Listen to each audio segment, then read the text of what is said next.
মাছের এক পিঠ ভাজা হয়ে গেলে অন্য পিঠ ভাজতে হয়, পেঁয়াজু বড়ার এক পিঠ ভাজা হয়ে গেলে উল্টা পাল্টা করে এপিট ওপিট করে কড়া করে ভাজা হয়। তেমনি ভাবে যারা শিরিক করেছে, বিদআত করেছে, এদের মুখমণ্ডলকে আগুনে সেক দিয়ে দিয়ে গরম করে করে উল্টা পাল্টা জ্বালানো হবে। ইয়া লাইতানা, তারা বলবে হায় আফসোস, আতানাল্লাহ ওয়া আতানার রাসূলা, আমরা যদি আল্লাহকে মানতাম, রাসূলকে মানতাম, কতই না ভালো হতো। বিদআতি কত খারাপ, ওখানে গিয়ে কিন্তু আর বলতে পারতেছে না যে আমি যদি সৃষ্টিটাকে ঠিক মতো মানতাম আমার কতই না উপকার হতো, আমার নকশাবন্দি যদি ঠিক মতো মানতাম তাহলে আমার কতই না উপকার হতো, আমার অমুক তরিকার সাথে যদি আমি ভালোভাবে যুক্ত থাকতাম। আলহামদুলিল্লাহ পড়েন তো অগ্রিম। আমাদের উস্তাদ শাইখ আব্দুর রাজ্জাক বিন ইউসুফ হাফিজাহুল্লাহ এবং প্রিয় ভাই আব্দুর রহমান বিন আব্দুর রাজ্জাক হাফিজাহুমুল্লাহ দুইজনই মাহফিলে উপস্থিত হয়ে গেছেন। আলহামদুলিল্লাহ, আপনারা ধৈর্য সহকারে বসে থাকবেন ইনশাআল্লাহ। তাহলে এসে গেছে মানে মঞ্চে আসতেছে সেটা না, আপনারা আপনাদের গতিতে থাকেন ইনশাআল্লাহ, সময় মতো উপস্থিত থাকবেন। আলহামদুলিল্লাহ, আপনার যতটা ভালো লাগতেছে তার চেয়ে বেশি আমার লাগতেছে, এটা আমার নিজস্ব দাবি অন্তরের। তো যে কথা বলতেছিলাম, একজন বিদআতকারী শিরিককারীর শাস্তি ছোট না বড় বলেন তো? বিশাল বড়। এ কি শাস্তি? 2-4টা লাঠি পিটা না, 2-4টা ধাক্কা না, 2-4টা থাপ্পড় চপ্পড় না, এমন শাস্তি যে তার মুখমণ্ডলকে আগুনে উলট পালট করে ভাজা হচ্ছে, পোড়ানো হচ্ছে। বলেন নাউযুবিল্লাহ।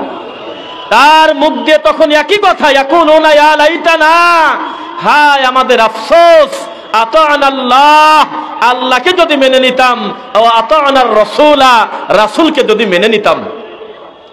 তাহলে আল্লাহ এবং রাসূলকে মানতে হবে না মানুষকে মানতে হবে?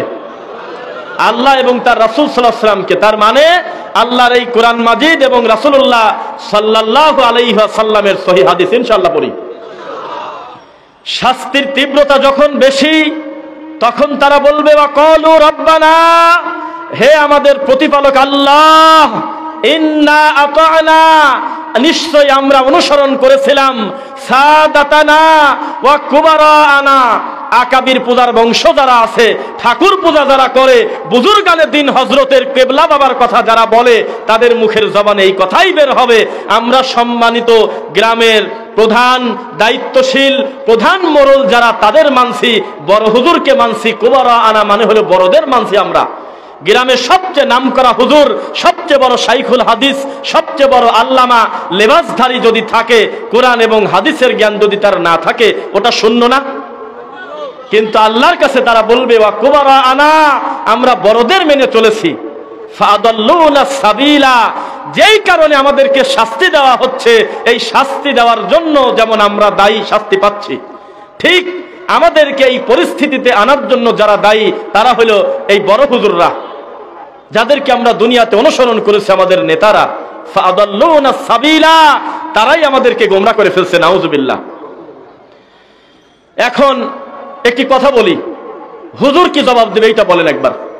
মানে অনুসারী তো বেঁচে গেল, বিপদে জাহান্নামে যাক, কিন্তু বলার তো একটা কথা থাকলো যে আল্লাহ, এই যে বড় বড় মোটা মোটা হুজুরেক মানছি, বিশাল বড় বড় পাহাড়ি হুজুরেক অনুসরণ করছে, আল্লাহ বিরাট বিরাট শাইখুল হাদিস দাবা, এই সমস্ত লোকদেরকে আমরা অনুসরণ করছি, আমরা তো জানতামই না যে তারা আমাদের শিরিক আর বিদআত শিক্ষা দিয়েছে, নাউযুবিল্লাহ। এটা হলো আম জনতা মুসল্লির জবাব হয়ে গেছে। আপনার ইমাম সাহেব কি জবাব দেবে সেই কথা বলেন একবার। তার কোনো জবাব আছে? কোনো জবাব নাই। তখন এই আম ব্যক্তি আবার বলবে, যারা অনুসরণ করেছেন আপনারা বড় হুজুরদেরকে, পীর সাহেবকে, না বুঝে না জেনে, নিজে দিন শিক্ষা না করে অন্ধভাবে ব্যক্তি পূজা যারা করেছেন, তারা তখন বলবে ওয়াকালু রাব্বানা ইন্না আতা'না সাদাতানা ওয়া কুবারানা ফাদাল্লুনা সাবিলা রব্বানা আতিহিম দি'ফাইনি মিনাল আযাব ওয়ালআনহুম লা'নান কাবীরা। আল্লাহর কাছ থেকে তারা চেয়ে নেবে, আল্লাহ আমাদের দিবেন এক শাস্তি আর আমার বড় হুজুরের দিবেন হলো ডবল শাস্তি। বুঝতেছেন? যাদের কারণে আজকের এই বিচারের মাঠে আমাদের এই ভয়াবহ পরিস্থিতি, আমাদের দিবেন এক শাস্তি, তাদের কথা মতো আমরা এইভাবে চলেছি, খারাপ পথে আমরা এসেছি, আমরা সবাই দাবি করি দি'ফাইনি মিনাল আযাব, তাদেরকে শাস্তি দিবেন হলো ডবল। তাহলে আপনি একটু বিবেক খাটিয়ে দেখেন, নিশ্চিত থাকেন আপনার পীরকে খুঁজে পাচ্ছেন না আপনি। আপনার বড় হুজুরের কার খুঁজে পাচ্ছেন না, সে তার খানখানি পড়ে আছে দুনিয়াতে যেমন, ওখানেও সে তার গতিতে থাকবে। আপনার মুখোমুখি গেলে আপনার ভাই তো দৌড়ে পালাচ্ছে। ইয়াউমা ইয়াফিরুল মারউ মিন আখিহি, যেখানে ভাই ভাইকে দেখে পলায়ন করে, সেখানে বাবাকে, কাকাকে, মেজো হুজুরকে, আর আব্বা হুজুরকে, আর দেওয়ানবাগিকে কে আছে? কিসের সৃষ্টিয়া নকশাবন্দিয়া কলিজার টুকরা আপন ভাই কালকেও ঝগড়া করছে, আজকে একজন ভাই তাকে গালি দেওয়ার কারণে দুই ভাই রাতারাতি এক হয়ে গেছে। সেই ভাই ভাইকে দেখে দৌড়াবে, ঠাকুর কোন জায়গা থাকে? বোঝা যাচ্ছে? ওয়া উম্মিহি ওয়া আবি, কেউ যদি বলে ওই মহিলা আমাকে আমার মায়ের চাইতে বেশি ভালোবাসে, কথাটা মিথ্যা। এত দরদি বাপ আর মা, ওই জায়গা আব্বা মা, এই জায়গা আপনি, দেখার সাথে সাথে তারা দৌড়ে পালাবে। ওয়া সাহিবাতিহি ওয়া বানি, স্ত্রী সন্তান এত আদরের, দুই দিন একদিন না দেখলে থাকতে পারেন না, কত কষ্ট কত মেহনত করেন তাদের জন্য, দেখার সাথে সাথে দৌড়ে পালাবি যা।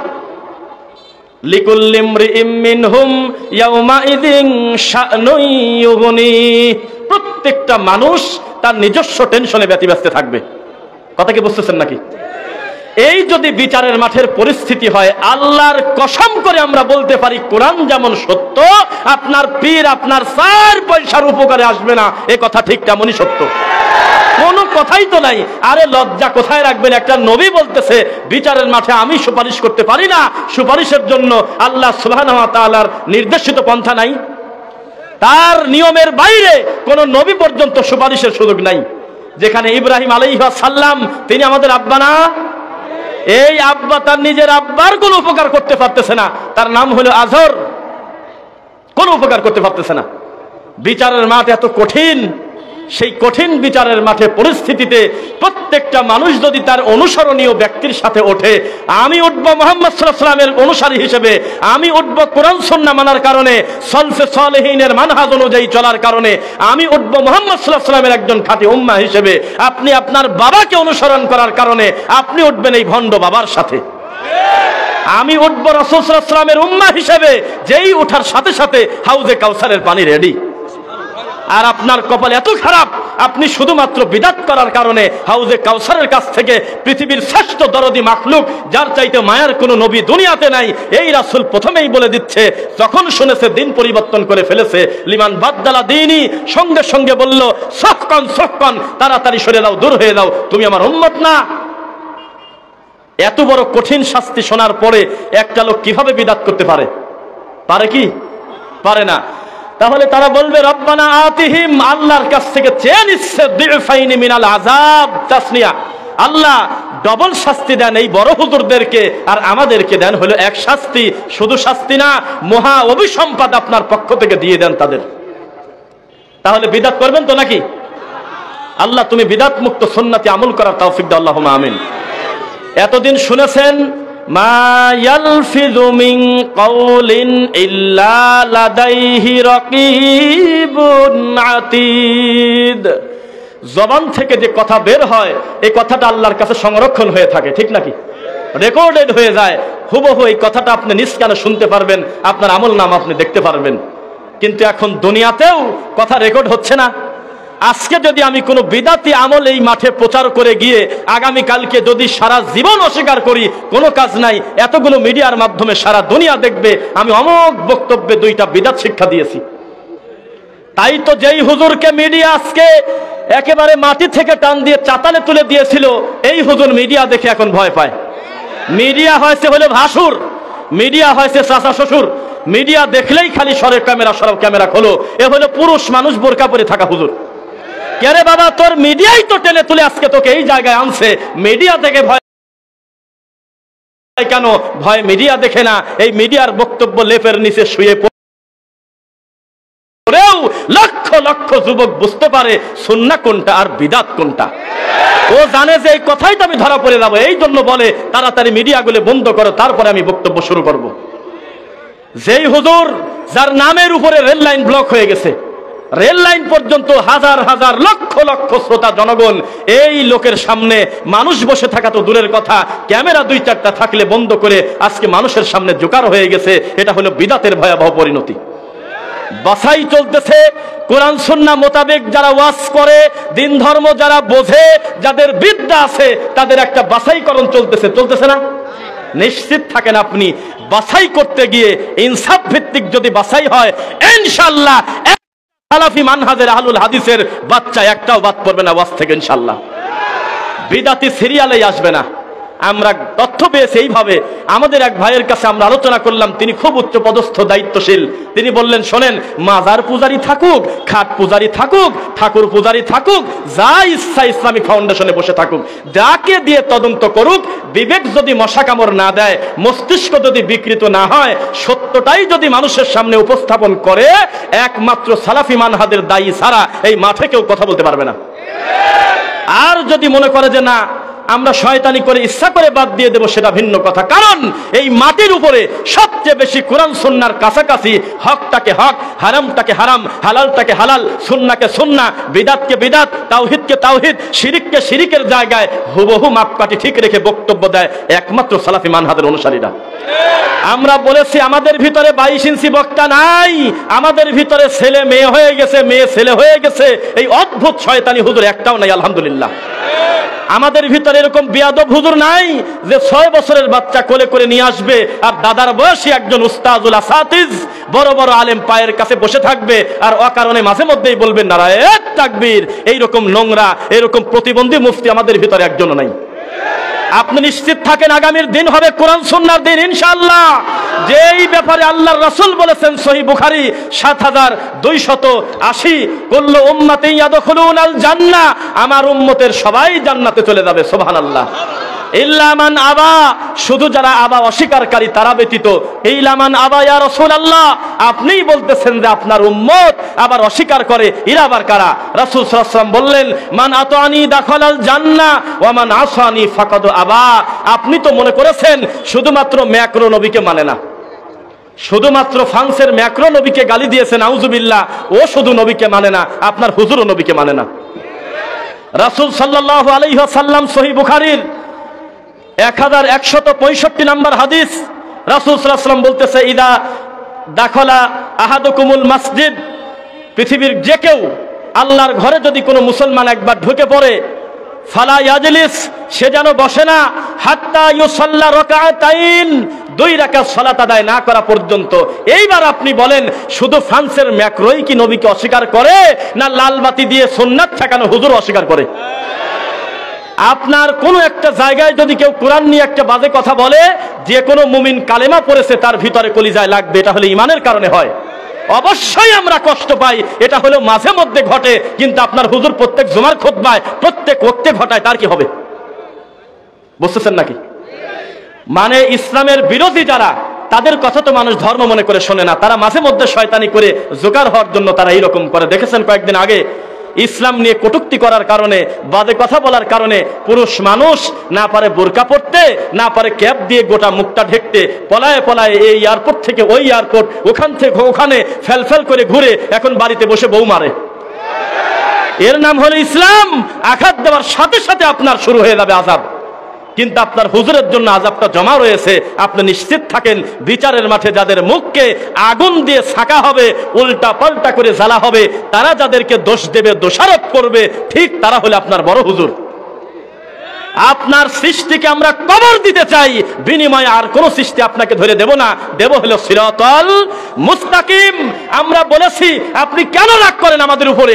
আমরা তো বলি নাই যে আপনার 8টা রশি আমাকে বুঝে দেন, বিনিময়ে আমি আপনাকে 14 রশি দেবো, তাই কি বলছি? আমরা তো কোনোদিন বলি নাই আপনার মাছ ভান্ডারি আমাকে দেন, বিনিময়ে আমি আপনাকে ডালের ভান্ডার দেবো, বলছি কোনোদিন? আমরা তো জীবনে বলি নাই আপনার নকশাবন্দি আমাকে বুঝে দেন, আপনাকে আমরা বাক্সবন্দি করে রাখবো, বলছি জীবনে? আমরা বলেছি মানুষের তৈরি করা সকল তরিকা, সকল মতবাদকে কবর দিয়ে দেন, যেই জায়গায় ফিরে আসবেন তার নাম হলো ইহদিনাস সিরাতাল মুস্তাকিম। এটা আমাদের দোষ। সমস্ত তরিকাকে বাদ দিয়ে আর একটা নতুন তরিকা তো আপনাকে আমি দিচ্ছি না, আমি দিচ্ছি তরিকায় মুহাম্মাদুর রাসূলুল্লাহ সাল্লাল্লাহু আলাইহি ওয়াসাল্লাম। রাগ করার দরকার আছে? সহিহ বুখারী ৭২৮১, আল্লাহ রাসূল সাল্লাল্লাহু আলাইহি ওয়াসাল্লাম বলেছেন, মান আতা মুহাম্মদ সাল্লাল্লাহু আলাইহি ওয়াসাল্লাম ফাকাদ আতা আল্লাহ, কেউ যদি আমি মুহাম্মদ সাল্লাল্লাহু আলাইহি সাল্লামকে মেনে নেয় সে যেন আল্লাহকে মেনে নিয়েছে। ওয়া মান আসা মুহাম্মদ, কেউ যদি রাসূলকে অমান্য করে সাল্লাল্লাহু আলাইহি সাল্লাম, ফাকাদ আসাল্লাহ, সে যেন আল্লাহকে অমান্য করে ফেলছে। এটা কি ছোট শাস্তি না বড়? সূরা নিসা 4 নম্বর সূরার 59 নম্বর আয়াত, ইয়া আইয়ুহাল্লাযীনা আমানু। শোনেন সূত্র, কোরআন মাজিদ পড়তে পড়তে যেই যেই জায়গায় পাবেন ইয়া আইয়ুহাল্লাযীনা আমানু, সঙ্গে সঙ্গে আপনি মনে করবেন এই কথাটা পার্সোনালি আপনি নিয়ে নেন। মনে করবেন যে আল্লাহ আপনাকে এটাকে বলতেছে পার্সোনালি। আমানু বলার পরে বুঝে নিতে হবে এখন আল্লাহ আমাকে কোনো কিছু থেকে নিষেধ করবে আর নয়তো কোনো কিছু আদেশ করবে। তা আল্লাহ ইমানদারকে ডেকে বলতেছে আতিউল্লাহ, কার অনুসরণ করো? ওয়া আতিউর রাসূল, কার? রাসূল সাল্লাল্লাহু আলাইহি সাল্লামের ইত্তেবা করো, অনুসরণ করো। আপনি তো আশিকে রাসূল হয়ে বসে আছেন। আপনি আতিউর রাসূল মানে রাসূলকে অনুসরণ করা, এটা ভুলে গিয়েছেন। আপনি হয়েছেন আশিকে রাসূল। অথচ কোরআন মাজিদের ৬,২৩৬ আয়াতে আশিকে রাসূল শব্দটাই ঢোকে নেই। আপনি বিশাল বিশাল ব্যানার দিয়ে আশিকে রাসূল পালন করতেছেন, অথচ আমরা হলো আতিউর রাসূল, আতিউল্লাহ, হুব্বে রাসূল সাল্লাল্লাহু আলাইহি সাল্লাম। আমরা আশিকে রাসূল না। রাসূলের সাথে আল্লাহর সাথে আশিক মাশুকের প্রেম খেলা, এই শব্দ কি যায়? যায় এই শব্দ? তো যে কথা বলতেছিলাম, আজকে বক্তার লিস্ট হচ্ছে, যদিও আপনার এই নরসিংদীর এক জন্ডিস পাগলিক ধরে নিয়ে গেছে। আলহামদুলিল্লাহ, আমরা তাদের বিরোধী না। তারা ওই জায়গা থেকে সংশোধন হয়ে সত্যটা বুঝে যদি মাঠে আসে আমাদেরই তো উপকার হয়। আলহামদুলিল্লাহ, যেই যেই জায়গায় আমরা মহা প্রেসারে থাকি, চাইলেও শত শত বক্তব্য শত শত মাঠে যেতে পারি না, সেখানে আপনার হুজুর যাবে, অসুবিধা কি আছে?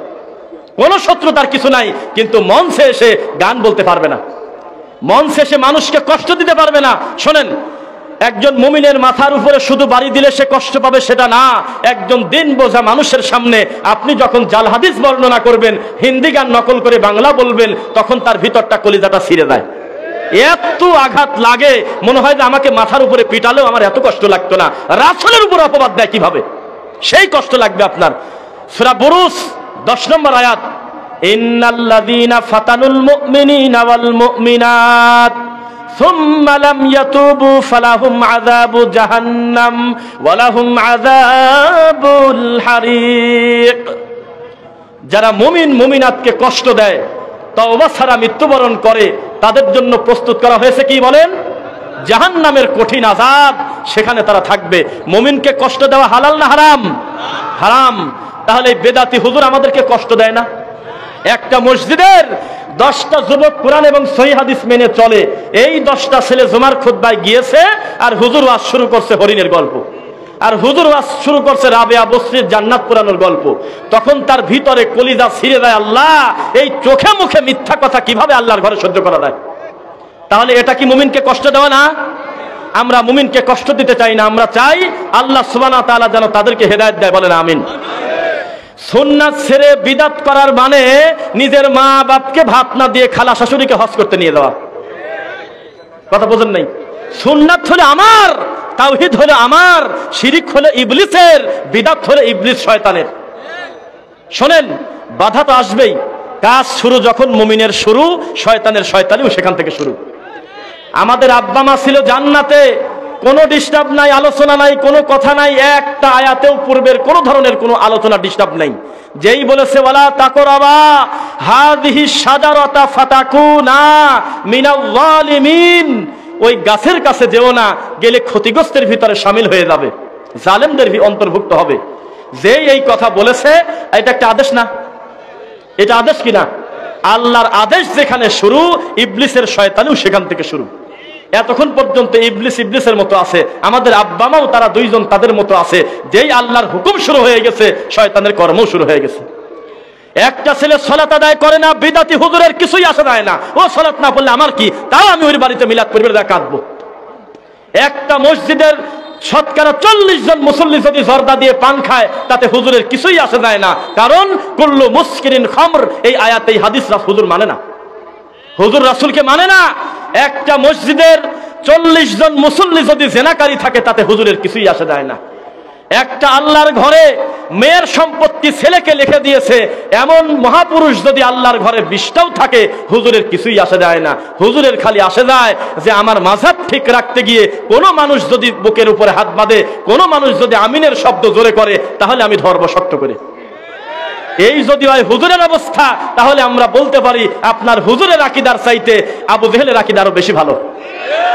কেননা আবু জেহেলকেও যদি বলা হতো ওয়ালা ইন সাআলতাহুম মান খালাকাস সামাওয়াতি ওয়াল আরদ, বলেন তো আবু জেহেল, বলেন তো উতবা, বলেন তো সাইবা, যে কোনো কাফেরকে যদি জিজ্ঞাসা করা হতো আসমান আর জমিন কে সৃষ্টি করেছে, বিনা বাক্যে একবারে সঙ্গে সঙ্গে বলতো লা ইয়াকুলুন্নাল্লাহ। এগুলো আবার জিজ্ঞাসা করার কি আছে, এটা তো আল্লাহই সৃষ্টি করছে। এইটা হলো একটা টাটকা কাফেরের আকীদা। আর আপনার হুজুরের আকীদা যে আল্লাহ আমার কলবের মধ্যে ঢুকে গেছে। এত বড় নোংরা আকীদা ফেরাউনেরও ছিল না, যদিও ফেরাউন শয়তানি করে বলেছিল আনা রব্বুকুমুল আ'লা, আমি সবচাইতে বড় আল্লাহ, তবুও সে এইরকম নোংরা কথা বলে নাই যে আল্লাহ আমার কলবের মধ্যে ঢুকে গেছে। কিন্তু আপনার হুজুর এত লেখাপড়া করে, কোরআন হাদিস এত পড়ে, 20 নম্বর সূরা সূরা তোহার 5 নম্বর আয়াত হুজুরের চোখে আজও আসে নাই, অথচ হুজুর 22 খতম দেয় প্রতি বছরে। মরা খবর পালি শকুনের মতো দৌড়ে গিয়ে 4টা খতম দিয়ে আসে। এই লোকের সামনে জীবনেও কি একটা পড়ে নাই আর রহমানু আলাল আরশিস তাওয়া, আল্লাহ রহমান, তিনি আছে কোথায়? এটা কি হুজুরের চোখে পড়ে না? যেই হুজুর মিলাদ পড়তে পড়তে হুট করে দাঁড়িয়ে গিয়ে কান্না শুরু করে দিয়েছে, জনতাকে বোঝাচ্ছে আমার নবীর শানের খেলাফ হবে যদি না দাঁড়াই, আমার নবী উপস্থিত হয়ে গেছে। অথচ এই হুজুর নিজেও কয়েকদিন আগে কোরআন পড়তে পড়তে পড়েছে কুল লা ইয়ালামু মান ফিস সামাওয়াতি ওয়াল আরদিল গায়বা ইল্লাল্লাহ। মুহাম্মদ সাল্লাল্লাহু আলাইহি ওয়াসাল্লাম, আপনি একটু বলে দেন আসমান আর জমিনে আমি আল্লাহ ছাড়া গায়েবের মালিক আছে তাকে? এর চাইতে ক্লিয়ার কথা, স্পষ্ট আয়াত আর কি হতে পারে বলেন? কুল হুয়াল্লাহু আহাদ, এইটা যেমন ক্লিয়ার বুঝে গেছেন আল্লাহ ছাড়া গায়েবের মালিক কেউ নাই, এই আয়াত দ্বারা বোঝা যায় না? শয়তানি করতে করতে হুজুর বোঝে না তো বোঝেই না, এমকিন আবার ইল্লাল্লাহ জিকির টানি বের করছে, কয় যে ইল্লাল্লাহ জিকির তো আল্লাহই করতেছে। তাই আমরা বলি যে আজ ওমর রাদিয়াল্লাহু আনহুর মতো মানুষ বা ওই গতিতে থাকা দিন ধর্ম জানা যদি দায়িত্বশীল থাকতো, আপনার হুজুরের জোহর পর্যন্ত টাইম ছিল, কান ধরে জাতির সামনে তওবা করে কোরআন সুন্নায় ফিরে আসতে হতো, না হলে এক যোগে মেরে দিত। আমরা বলেছি বারবার, আমি আমার কথা বলবোই, যতই বড় হুজুর, যতই অবসর মুফতি আমাকে বলুক, এত শক্ত করে বলতে হয় না। আমি আজও বলতেছি গরু চোরের চাইতে বিদাতি খারাপ, মানুষের মুরগি চুরি করার চাইতে বিদাতি খারাপ। একজন গরু চোর এটাকে নেকি মনে করে না কোনোদিন। মানুষ হত্যাকারী পর্যন্ত এত বড় মহাপাপ করার পরেও কোনোদিন বলে নাই যেহেতু কেউ হত্যা করা ঠিক পায় নাই, আমি একাই জানি আর যাকে মারছি সে জানে, তাহলে আমি আল্লাহর কাছ থেকে নেকি পাবো, মনে করে কেউ? একটা বদনা পর্যন্ত মানুষ চুরি করে না যে সে লোকটা গুনাহ মনে করে না। পৃথিবীর যে ধর্মের মানুষ হোক পাপটাকে পাপ মনে করে ইল্লা ওই বিদাতি। এই বিদাতি এত খারাপ, যত বেশি রাসূলকে অপমান করে তত বেশি আল্লাহর কাছ থেকে নেকি নিতে চায়। বুঝতেছেন নাকি? তাহলে বিদাত কি ছোট পাপ না বড় পাপ? আমরা জানি এটা একটা নিরাপদ এলাকা, আলহামদুলিল্লাহ। এই এলাকার ভিতরে কোনো রশি, কোনো বান্দার, কোনো সৃষ্টি, কোনো নকশাবন্দি, কোনো সোহেরেবার্দি, কোনো 126 তরিকা এই অসুস্থ রোগীকে ঢোকা নিষেধ, আলহামদুলিল্লাহ। কিন্তু তারপরেও আপনি নিশ্চিত থাকেন সুন্নাহপন্থী মানুষ যেভাবে দিন দিন বাড়তেছে, বিদাতির গতিটাও কিন্তু বাড়তেছে। এটা বাড়বে, এটা আপনি ঠেকাতে পারবেন না। যেভাবে আহলে কোরআনকে আমরা ঠেকাতে পারি নাই, হিজবুত তাওহীদের মতো ইবলিসি কর্মকাণ্ডকে ঠেকাতে পারি নাই, যেভাবে অদ্ভুত হ্যামিলিনের বাঁশিওয়ালাকে ঠেকাতে পারি নাই, ঠিক তেমনি ভাবে আমরা সমাজে কোনো বিদাতিকে ওইভাবে ঠেকাতে পারবো না। মরা পর্যন্ত সুন্নাহর পক্ষে কাজ করে যাব। ও মানল না জাহান্নামে গেল, সে চিন্তা আমার না। আমরা আদম আলাইহিস সালামের দ্বিতীয় সন্তানের মতো বলবো ইন্নী উরিদু আন তাবু আবি ইসমি ওয়া ইসমিকা ফাতাকুনা মিন আসহাবিন নার ওয়া যালিকা জাযাউ যালিমিন। 5 নম্বর সূরার 26, 27, 29, 30, 31, 32 পড়ে দেখবেন। ছোট ভাই বড় ভাইকে বলতেছে এত কথা বলার পরেও যদি তুমি আমাকে হত্যা করো, বিনিময়ে আমি তোমাকে হত্যা করব না। আমার অপরাধ কি? তুমি যদি আমাকে মারো, আমার পাপ আর তোমার পাপ একসাথে করে নিয়ে তুমি জাহান্নামে চলে যাও, আমার কি দোষ? বিদাতিকে এত করে বলার পরেও যদি সারেন্ডার না করে, ওর শাস্তি বেড়ে যাচ্ছে, আমার কি দোষ? কোন অপরাধী 6 মাস 5 মাস ভরে প্রশাসন তাকে খুঁজে বেড়ায়, র্যাব তাকে খোঁজে, পুলিশ তাকে খোঁজে, মিলিটারি তাকে খোঁজে, খুঁজতে খুঁজতে হয়রান, বাড়িতে ধরতে গেলেই খেরের ফলার নিচে পলায়, ওই কোথায় কোথায় দৌড়ে বেড়ায়, ওকে সহজে ধরা যাচ্ছে না। এই এক শাস্তি। 6 মাস পরে হঠাৎ ধরা পড়ে গেছে, শাস্তি বাড়বে না কমবে? আর নিজে থেকে অপরাধী থানায় গিয়ে বলতেছে, হ্যাঁ আমি মানুষ, আমি আসলে শয়তানের ধোকায় পড়ে আমি এই মারাত্মক পাপটা করে ফেলেছি, এই যে আমাকে অ্যারেস্ট করে নেন, এই কথা যে বলবে, শাস্তি কি কমবে না বাড়বে? তাহলে বিদাতীকে আমরা ওয়ার্নিং দিচ্ছি, জাহান্নামের বড় খাঁটি পিঠা করার আগেই, কবরের চূড়ান্ত শাস্তি পাওয়ার আগেই, জাহান্নামে ঢোকার আগেই, হাউজে কাউসারের পানির কাছ থেকে দূর দূর করে তাড়িয়ে যাওয়ার আগেই তুমি আত্মসমর্পণ করো, বলো যে আসলামতু লিরাব্বিল আলামিন। তাহলে তোমার সাথে আমার শত্রুতা তো নাই, তুমি আমার কলিজার টুকরা প্রিয় দিনী ভাই, তোমার সাথে আমার কোনো শত্রুতাই নাই। কিন্তু তুমি সারা জীবন তুমি বসে আছো যে আরো 15 মণ তাবিজ আগে বেঁচে নেই, আরো 2000 খয়রাত কুলখানি আগে খায় নেই, একবার শেষের দিকে তওবা পড়ব, এটা কি হবে? এটা তো ইবলিসের কর্মকাণ্ড। সারাটা জীবন যদি মানুষকে পথভ্রষ্ট করে ইবলিস যদি মনে করে তওবা জোর করে ক্ষমা নিয়ে নেব, হবে? হবে? বিদাতি হুজুর আল্লাহর দয়া চেনে না, আল্লাহর কসম চেনে না, মাঝে মধ্যে মনে করে এত পাপ করার পরে, এত বিদাত করার পরে, এত শিরিক করার পরে এখন যদি হঠাৎ নিজের ভুলটা বুঝতে পারি, সমাজ মনে হয় আমাকে মারবে, সমাজ মনে হয় আমাকে গালি দিবে, এই সমাজ মনে হয় আমাকে দূর দূর করে তাড়িয়ে দেবে। ও আল্লাহকে মানে না, ইল্লা মান তাবা ওয়া আমানা ওয়া আমিলা আমালান সালিহা ফাউলাইকা ইউবাদদিলুল্লাহু সাইয়্যাতিহিম হাসানাত। এর নাম আল্লাহ। অপরাধের স্বীকৃতি দেওয়ার সাথে সাথে অতীতের গুনাহ মাফ হয়ে গেছে কথা মিথ্যা, অতীতের সব গুনাহ নেকি হয়ে গেছে এই কথা সত্য। এরপর থেকে লোকটা যত বেশি সুন্নাহর কাজ করবে, ইতিপূর্বের ঘটে যাওয়া পাপকে আল্লাহ মোচন করে দেবে। ইন্নাল হাসানাত ইউযহিবুনাস সাইয়্যাত, মানুষের নেক কর্মগুলো তার অতীতের পাপ কর্মগুলোকে মুছে দেয়। সুবহানাল্লাহ। তাহলে এখানে যারা আমরা ইতিপূর্বে বিদআত করেছি, শিরিক করেছি, না বুঝে তওবা করব কার কাছে? বানি ইসরাইলের মার্ডার কেসের আসামি হলে 100টা, কয়টা? 100টা মার্ডার কেসের আসামি ক্ষমা পাইলো, আল্লাহর কসম ওর কোনো ঠাকুর লাগে নাই, একটা পীর ছিল না।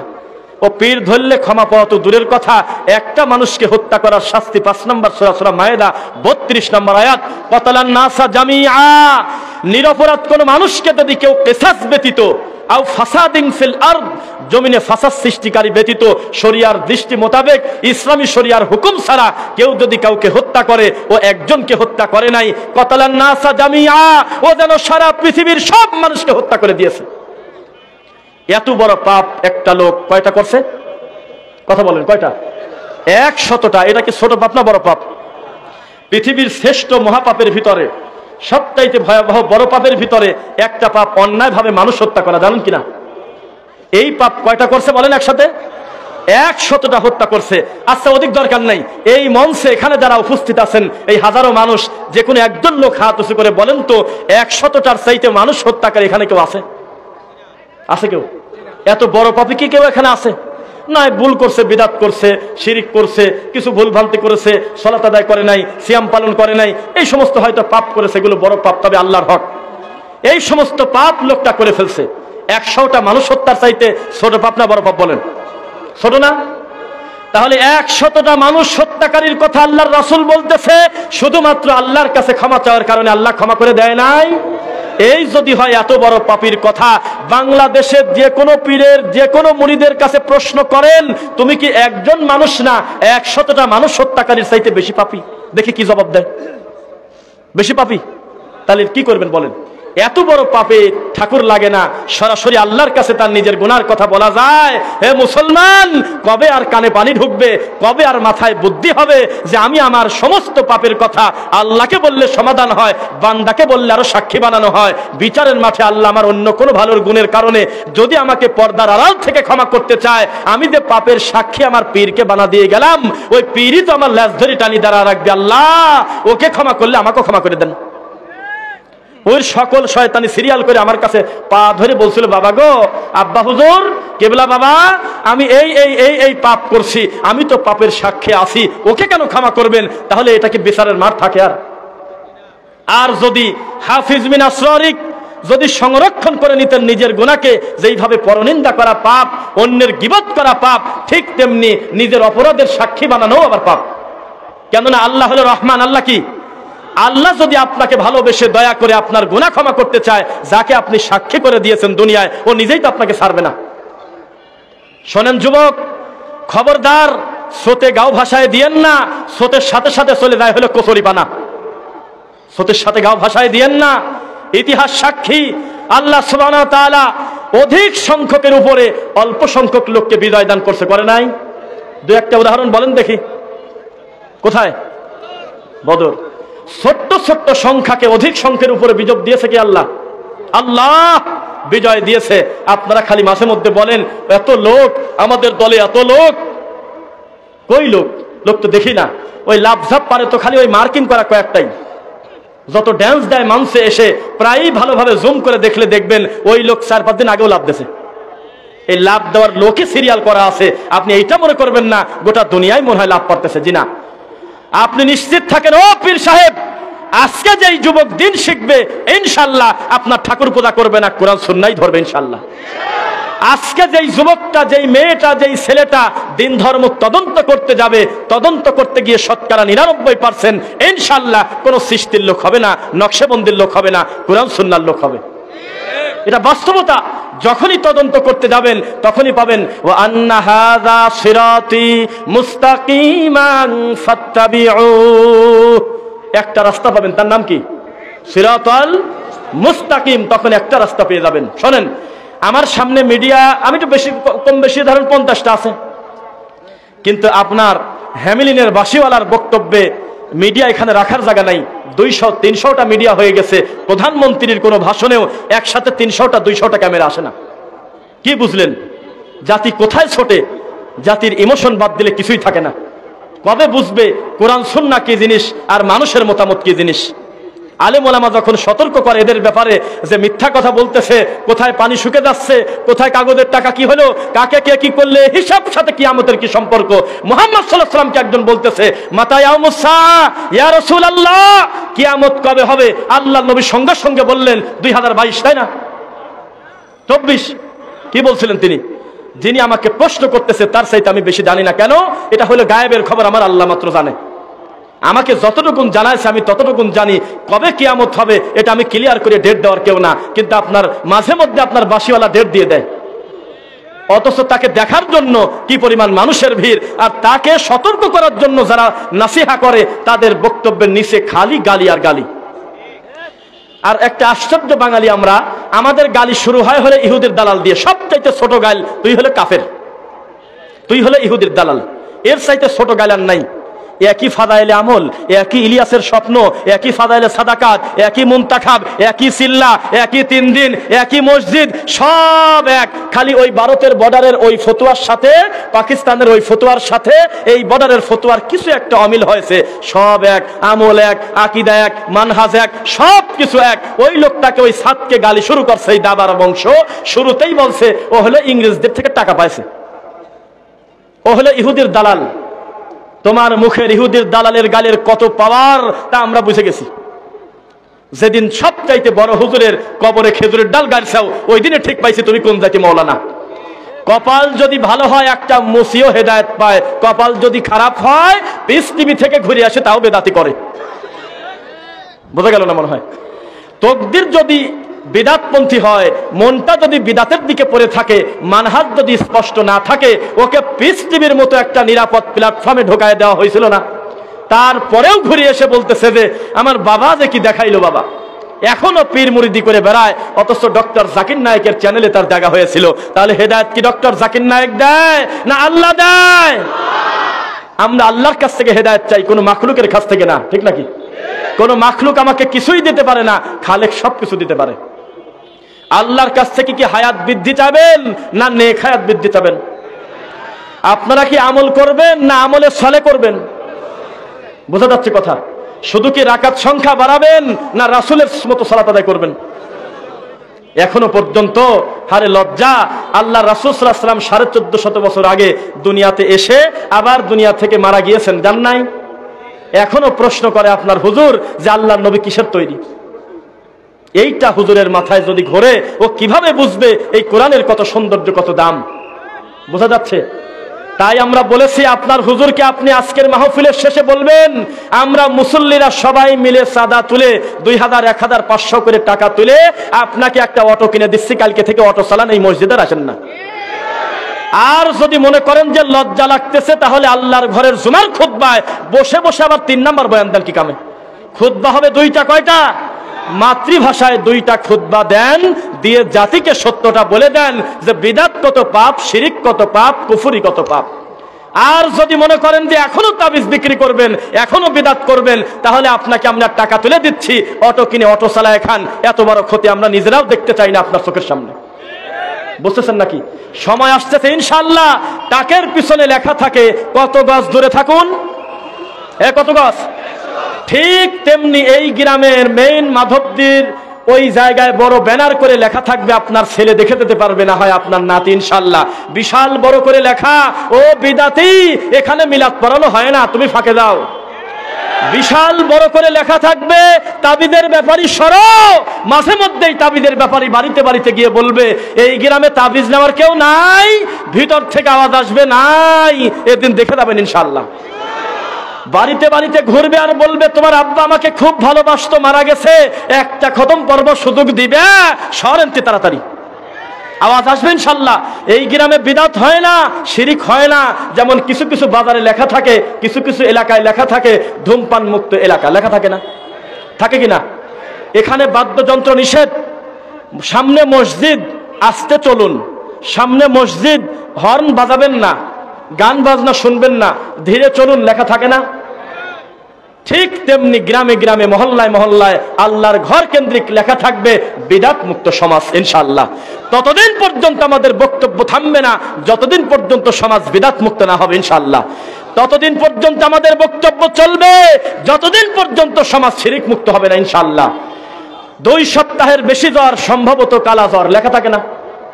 দেখবেন যে বিভিন্ন দেওয়ালে লেখা থাকে 3 সপ্তাহের বেশি জ্বর কি 4 সপ্তাহের বেশি জ্বর, সম্ভবত কালা জ্বর, এখন আর সাধারণ জ্বর নাই। আপনার হুজুর বিদআত করতে করতে করতে করতে ওটা আর বিদআত নাই, ওটা এখন কুফরি হয়ে গেছে। কেননা বিদআত প্রচারকারী বিদআত করতে করতে একটা পর্যায়ে রাসূলের সুন্নাহ কুরবানি করার কারণে ও কুফরির মতো ভয়াবহ পাপ হচ্ছে কিনা? আমার বাম পাশে একটা লোক হিন্দি গান শুনতেছে, ও পাবি না? বাদ্যযন্ত্র দিয়ে কি গান? হিন্দি গান শুনতেছে হেডফোন কানে নিয়ে। আর ডান পাশের একটা লোক, সে গান শুনতেছে হলো ইসলামিক একটা গজলের মতো সুন্দর সুন্দর শব্দ, কিন্তু মাঝখানে বাদ্যযন্ত্র আছে। এবার বলেন তো দেখি বিচক্ষণ ভাইয়েরা, পাপী বড়কে এই ডান পাশের লোকটা না বাম পাশের লোকটা? প্রশ্ন উত্তর ঠিক হয় নাই। সমান অপরাধী না কেন? এই লোকটা পাপ করতেছে, এই কথা ঠিক, অবশ্যই বাদ্যযন্ত্র দিয়ে গান শোনা পাপ, কিন্তু এই গানটার ভিতরেও ধর্ম খুঁজতেছে না। আর এই ইসলামী গজলের নামে যেই লোকটা বাদ্যযন্ত্র দিয়ে শুনতেছে, ও আত্মতৃপ্তি পাচ্ছে, ও মনে করতেছে এখান থেকে কিছু দিন শিখবো। তাহলে ইয়ারকি ঠাট্টা করার কারণে, দিনকে ব্যঙ্গ করার কারণে, হারামকে হালাল মনে করার কারণে ওর ঈমান কি অর্ধেক গেল না পুরাটা গেল? দলিল হলো সহিহ বুখারী 5063, ফামান রাগিবা আন সুন্নতি ফালাইসা মিন্নি। ও হুজুর, জীবনেও যদি তুমি পায়ের সাথে পাও না মিলাও, তুমি নিশ্চিত থাকো কোনোদিন খাঁটি হাতে করে বলবো না যে পাও না মিলালে মারবো, কোনোদিন বলবো না, জীবনেও না। হুজুর, জীবনেও যদি তুমি বুকে হাত না বাঁধো, আমরা কোনোদিনও বলবো না যে এই লোকটার নামাজ হলো না, এতবার মিথ্যা কথা আমরা বলবো না। তুমি জীবনেও যদি আমিন জোরে না বলো, আমরা কোনোদিন তোমাকে মারবো না, গালি দেব না, কোনোদিন তোমাকে আমরা বাধ্য করব না। কিন্তু তুমি বিরোধিতা করতে গেলে কেন? যারা এইগুলো আমল করে, এগুলো তোমাকে পাল্লাপাল্লি করার জন্য না, এটা আমরা রাসূলের সুন্নাহ মনে করে আমল করি। তোমার কপাল কত খারাপ, তুমি রাসূলের একটা সুন্নাহকে ব্যঙ্গ করার কারণে তোমার তো ঈমানই নাই, জান্নাত জাহান্নাম বহু দূরের কথা। কথা বুঝতেছেন? আপনি কোনোদিনও প্রমাণ করতে পারবে না যে আমরা কোনো মানুষকে একটা সুন্নাহ আমল না করার কারণে লোকটাকে অপমান করছি, অথবা বলেছে এই ভাইয়ের নামাজ হলো না, বলছি কোনোদিন? বলছি কোনোদিন? আর আমাদের ভাইদেরকে গালি দেয়, এই গালিটা শুরুই হয় হলো ইহুদির দালাল দিয়ে। বুঝতেছেন? তো মাননীয় প্রধানমন্ত্রীকে আমরা বলতে চাই, বা যারা দায়িত্বশীল আছে তাদেরকে, প্রশাসনকে বলতে চাই, আপনারা ভণ্ড হুজুরের সিরিয়াল যেভাবে করতে চান, তার চাইতে 30 গুণ, 100 গুণ, 1000 গুণ, লক্ষ গুণ গতিতে আমরা নিজেরাই চাই ভ্রান্ত হুজুরদের একটা সিরিয়াল হোক। আপনাদের চাইতে আমরা বেশি চাই, কারণ সমাজে ময়লা আবর্জনা উঠে গেলে দোষের কি আছে? এই মাহফিলের মাঠ, ইসলামী জালসার মাঠটা যদি কলুষিত মুক্ত হয়, যদি বাজে জিনিস উঠে যায়, বিদআত শিরিক উঠে যায়, গোটা মাঠটা আল্লাহর সুন্নাত দিয়ে পূর্ণ হবে, আল্লাহর তাওহীদ দিয়ে ইনশাআল্লাহ। আমরা চাই যান না, মায়া কান্না দেখাতে যাবেন না। লাআনাল্লাহু মান আওয়া মুহদিসান, আমার হালাল টাকা, রোজগার করা টাকা আমি দান করলেই নেকি পাবো, এই কথা আপনি বলতে পারবেন শিওর? আপনার ক্ষমতা থাকলে বলেন তো, কোন বিদআত প্রচারকারী প্রতিষ্ঠানে আমি টাকা দিলে নেকি পাবো, বলেন তো দেখি, বলেন আছেন কেউ? বিশাল মাদ্রাসা, বিশাল মসজিদ, কিন্তু সেখানে বিদআত চর্চা করা হয়, সেখানে ভ্রান্ত আকীদা শিক্ষা দেওয়া হয়, এমন প্রতিষ্ঠানে যদি আমার হালাল টাকাও দেই, আমি কি আল্লাহর কাছ থেকে নেকি পাবো? আরে নেকি বহুদূরের কথা, লাআনাল্লাহ লাআনাল মালাইকাতি ওয়ান নাসি আজমাইন, আল্লাহর ফেরেশতাদের গোটা মানব জাতির গজব আর লানত বিদআতের উপরে। বিদআতিকে যে সহযোগিতা করে, সেও বিদআতকে সহযোগিতা করলো, মূলত আল্লাহর দ্বীন ধ্বংসে সহযোগিতা করছে, বলে নাউজুবিল্লাহ। আমরা আগে বলতাম আপনার ছেলে মাদ্রাসায় পড়াবেন, মাদ্রাসায় দিয়ে দেন গা, এখন আর তা বলি না। আমরা বলি যেখানে কোরআন সুন্নাহ সালাফি মানহাজ শিক্ষা দেওয়া হয় সেখানে আপনি পড়ান। বুঝতেছেন নাকি? 6 বছর 7 বছর 5 বছরের ছাত্রের হাতে দেখেন এইটা ধরা দেশে 500 পিস, এইটা 500 পিস ধরা দেশে, একটা ব্যাগ কাঁধে করে দিয়ে দেশে, আর বলছে যে যা বলবে যে যা পারেন দেন। আমরা মনে করি যারা রাত দিন কোরআন পড়ে, হাদিস পড়ে, এরা হলো দুনিয়ার সবচেয়ে সম্মানী মানুষ। কি বলেন? যেই ছেলের এখনো গোনা লেখাই শুরু হয় নাই, 6 বছর 7 বছর বাচ্চা, এ কত বড় বেহায়া হুজুর! এ করছে কি? এই নিরীহ বাচ্চা কোরআনে হাফেজ ছেলের হাতে এই ব্যানার ধরা দিয়ে বলতেছে, যাকে পাবে তাকে জড়ায় ধরে বলবে, দাদা 10টা টাকা দেন দাদা। এই যদি একটা বাচ্চার ফাউন্ডেশন তৈরি হয়, এই সন্তান বড় হয়ে এই হাত আর কিভাবে করবে, ওর কামি খালি এই হাত করা। অথচ রাসূলের শিক্ষা, উপরের হাতের থেকে নিচের হাত অনুত্তম, নিচের হাতের থেকে উপরের হাত উত্তম। আজকেও আমরা গাড়িতে আসতেছি, আরে লজ্জা, একেবারে বাচ্চা ছেলে মানে গরমে ঘেমে অস্থির হয়ে গেছে, পাশে বসে জিরাচ্ছে, আর একজন খোঁচা দিয়ে বলতেছে, ও যা, একটা গাড়ি ভাড়া গেল, তাড়াতাড়ি যা। কত বড় খারাপ! টার্গেট নিয়ে দেশে কে কত টাকা তুলতে পারে। বিশাল মাদ্রাসা, বিশাল মসজিদ, মসজিদের ভিতরে ঢুকলে কলিজা জুড়ায় যায়। টাঙ্গাইলের ওই মসজিদের মতো, যেই যায় খালি গম্বুজ খোঁজে। আমরা আসর পড়তে যাই, মুয়াজ্জিন খুঁজে পাইনি। জি, আপনারা হাসলেন। আমরা আসর পড়তে গিয়ে একামত দেওয়ার লোক খুঁজে পাইনি, কিন্তু হাজার হাজার শত শত মেয়ে ছেলে ফেলে খালি উপরে উঠে গম্বুজ গুনতেছে। এই মসজিদ দিয়ে কি হবে আমাকে বলেন? এটা কি আর সেজদা দেওয়ার জায়গা আছে, না দর্শনীয় বিনোদনের জায়গা হয়ে গেছে? আপনার হুজুর বলে, দেখেন তো কত বড় মসজিদ আমার বিশাল মসজিদ, টাইলস দেওয়া, আমার মাদ্রাসায় 30,000 ছাত্র।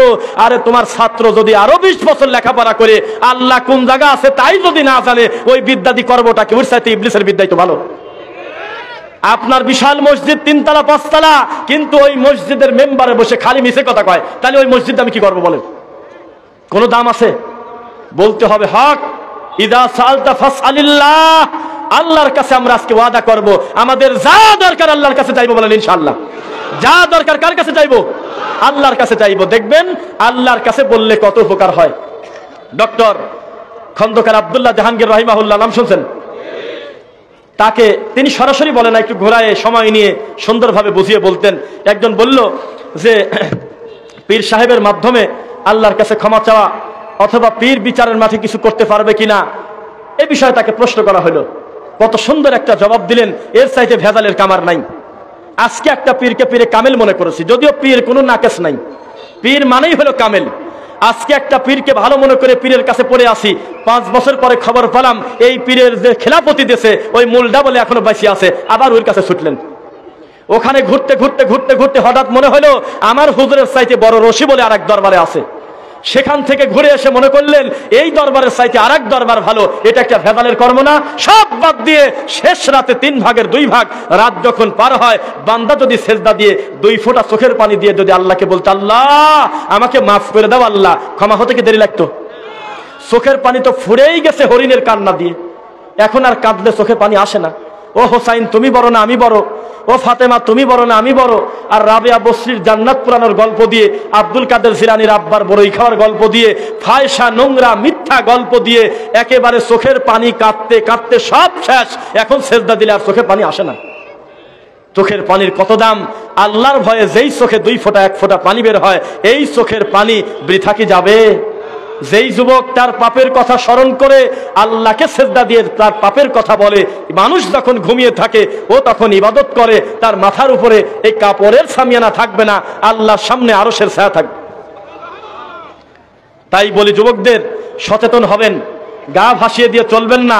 দাদা আহলে হাদিস, আব্বা আহলে হাদিস, আমিও আহলে হাদিস, এই গতিতে থাকবেন না। সিলসিলা দিয়ে কোনো কিছু হয় না, হয় হলো তাকওয়া দিয়ে, হয় হলো দিন দিয়ে। নবীর বেটা বিচারের মাঠে টিকতে পারতেছে না, স্লোগান দিয়ে আর কতদিন মাঠে থাকবেন? বিদ্যা অর্জন করেন, বিদ্যা ছাড়া দিন টিকে রাখা সম্ভব নয়।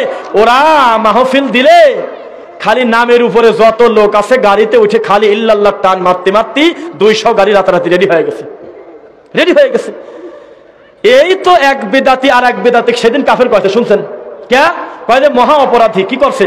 কয় যে আমার সোনার নবীকে বলছে উনি নাকি মাটির তৈরি, এই জন্যই তোকে আমরা কাফের বলছি। আরেক বিদাতিকে কাফের বলতেছে। কি ব্যাপার? ওর অপরাধ কি? অপরাধ হলো মিলাদ পড়ে কিন্তু কিয়াম করে না। তাহলে এটা ছোট পাপ না বড় পাপ? বিশাল বড় পাপ। এই জন্য এক বিদাতি আর এক বিদাতিকে কাফের বলতেছে। কিন্তু যখন সালাফি মানহাজের আহলে হাদিসের কোরআন সুন্নাহ অনুযায়ী চলা মসজিদ ভাঙার কথা আসে, সব বিদাতি রাতারাতি তাকবীর দেয়া হয়ে গেছে। এটা হলো বিদাতির পাওয়ার। যত শয়তানি, যত আড্ডা, আপনি নিশ্চিত থাকেন আপনি সময় অপচয় করলেও, নষ্ট করলেও ইবলিস কিন্তু বসে নাই, বসে নাই। জি না, আপনি আমাদের এই বাংলাদেশে বা বিশ্বে সালাফি মানহাজের যত প্রতিষ্ঠান ভেঙে দেওয়া হয়েছে, হত্যা করা হয়েছে, আঘাত করা হয়েছে, আগুনে পুড়িয়ে দেওয়া হয়েছে, প্রত্যেকটা জায়গায় তদন্ত করে দেখেন ওখানে পীরের লোকও আছে, ওখানে সমস্ত মানহাজের লোক আছে, শুধুমাত্র সালাফি মানহাজের লোক নাই। তার মানে কি? যতই মারামারি করুক, কামড়া কামড়ি করুক, মূলত সবাই কিন্তু কোরআন সুন্নাহরই শত্রু।